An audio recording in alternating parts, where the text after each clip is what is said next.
नमस्कार दोस्तों, राष्ट्रपति चुनाव को लेकर एक रिपोर्ट हमने आपको दिखाई।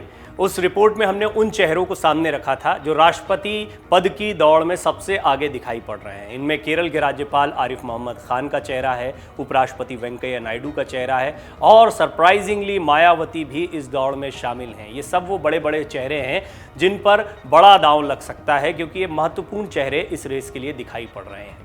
इस रिपोर्ट के साथ ही सोशल मीडिया पर एक और चर्चा गर्मा गई है, एक मांग भी उठने लगी है और ये मांग निराधार नहीं है। वेंकैया नायडू एक समय पर मोदी मंत्रिमंडल के बहुत ही महत्वपूर्ण मंत्री रहे, बहुत ही कद्दावर मंत्री रहे और बाद में उन्हें उपराष्ट्रपति का गरिमामयी पद दिया गया।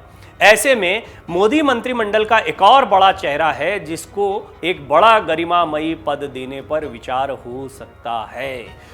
ये चेहरा किसी और का नहीं, ये है वर्तमान रक्षा मंत्री और पहले गृह मंत्री रह चुके राजनाथ सिंह का। जी हां, ये चौंकाने वाला नाम हो सकता है क्योंकि राजनाथ सिंह अब भी एक्टिव पॉलिटिक्स में बने हुए हैं।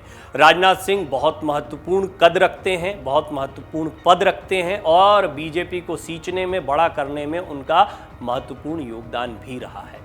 यही वजह है कि उनके साथ के तमाम नेता या तो मार्गदर्शक मंडल में चले गए या बाहर हो गए, लेकिन वो अब भी रेस में बने हुए हैं और नंबर 3 की पोजीशन पर हैं। लेकिन वो नंबर 3 की पोजीशन पर आए, इससे पहले वो नंबर 2 की पोजीशन में पिछले कार्यकाल में रह चुके हैं, जबकि वो देश के गृह मंत्री थे। कुछ ना कुछ बात जरूर रही होगी कि उन्होंने रक्षा मंत्री के पद को भी स्वीकार कर लिया और गृह मंत्री बनकर आए अमित शाह। अब प्रधानमंत्री नरेंद्र मोदी और अमित शाह ज़्यादातर बड़े फैसले लेते हैं। हालांकि हम बात करें संसदीय बोर्ड की तो उसमें भी राजनाथ सिंह का अपना महत्व है और राजनाथ सिंह की सलाह मशवरे को बहुत महत्व दिया जाता है। हमने आपको एक रिपोर्ट और दिखाई थी कि पंकज सिंह को लेकर कोई बड़ा फैसला हो सकता है। दरअसल पंकज सिंह, जो कि नोएडा से विधायक हैं, दूसरी सबसे बड़ी जीत उत्तर प्रदेश के विधानसभा चुनाव में पंकज सिंह को मिली। वो राजनाथ सिंह के बेटे हैं और अब वक्त वो भी आता जा रहा है जब विरासत को ट्रांसफर किया जाए, यानी केंद्र की राजनीति में पंकज सिंह को लाया जाए।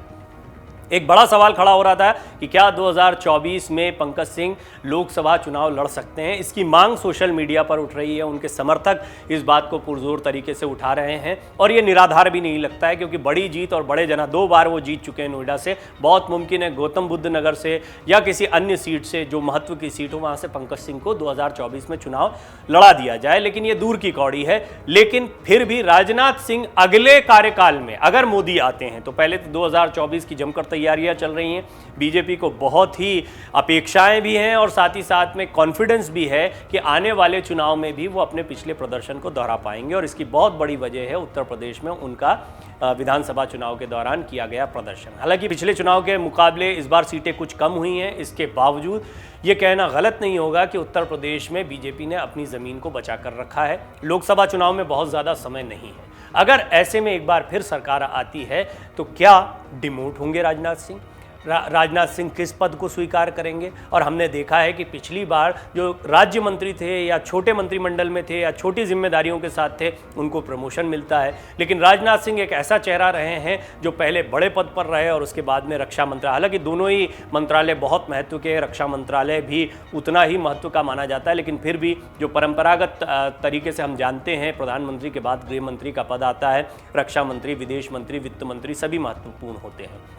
लेकिन राजनाथ सिंह को लेकर यह चर्चा इसलिए भी गंभीर है, मार्गदर्शक मंडल की एक आयु सीमा निर्धारित कर रखी है। लेकिन हम आपको यह भी बता दें कि राजनाथ सिंह और प्रधानमंत्री मोदी की उम्र में बहुत ज़्यादा फर्क नहीं है। ऐसे में प्रधानमंत्री मोदी का करियर और राजनाथ सिंह का करियर साथ में चल सकता है। लेकिन यशवंत सिन्हा एक बहुत बड़ा एग्जाम्पल है, जो पहले ही इस दौर से बाहर हो गए। उनकी नाराज़गी भी अब तो खुले तौर पर देखने को मिलती है प्रधानमंत्री मोदी के खिलाफ। ऐसे कई चेहरे रहे हैं जिनकी नाराज़गी प्रधानमंत्री मोदी से के इस फैसले 75 साल के आयु वर्ग से रही थी। अब राजनाथ सिंह जी के भविष्य की बात करते हुए चर्चाएं कैसे गरमाई और क्यों इनको निराधार नहीं कहा जा सकता कि राजनाथ सिंह भी देश के अगले राष्ट्रपति या उपराष्ट्रपति में से किसी पद को संभाल सकते हैं। तो पहले उपराष्ट्रपति की संभावनाओं पर विचार करते हैं।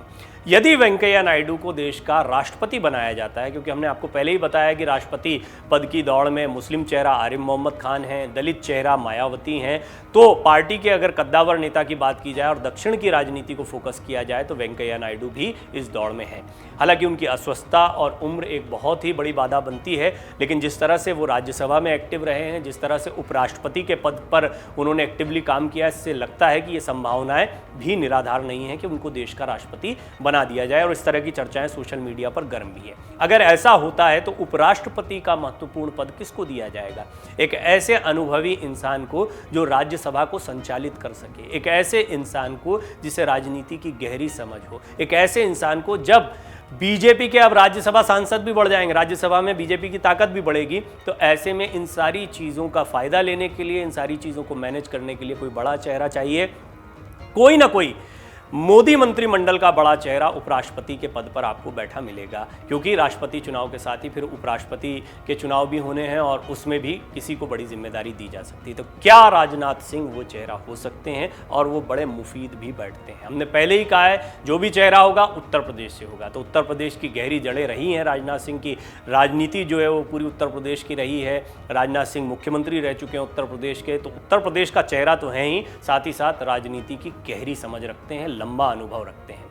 लेकिन यदि उपराष्ट्रपति कोई और बनता है और राजनाथ सिंह जी का कद देखा जाए तो इस बात से भी इनकार नहीं किया जा सकता कि देश का राष्ट्रपति पद जो है उसको वो सुशोभित करें, और ये उनकी गरिमा के अनुरूप भी लगता है। जितने सीनियर वो रहे हैं और जिस तरीके से उन्होंने पार्टी के लिए काम किया है, और लगातार तमाम उठापटक के बीच में, तमाम विरोधों के बावजूद वो प्रधानमंत्री मोदी और गृह मंत्री अमित शाह को भी सपोर्ट करते रहे हैं। इससे ऐसा लगता है कि उन्होंने अपनी निष्ठा पार्टी के प्रति दिखाई है। बहुत मुमकिन है राष्ट्रपति पद के लिए भी उनके चेहरे को आगे रखा जा सकता है। हालांकि ये बहुत दूर की कौड़ी है, अभी इस पर कुछ नहीं कहा जा सकता। 25 जुलाई को चुनाव होने उससे पहले कोई ना कोई चेहरा सामने आ ही जाएगा, जिस पर अंतिम मोहर लगेगी और तय किया जाएगा कि क्या राजनाथ सिंह, आरिफ मोहम्मद खान, मायावती, वेंकैया नायडू, या फिर सरप्राइजिंगली जैसे रामनाथ कोविंद जब राष्ट्रपति के तौर पर सामने आए थे, किसी ने सोचा भी नहीं था, बहुत लोगों ने उनके नाम को नहीं सुना था, उनके बारे में नहीं जानते थे, लेकिन अचानक से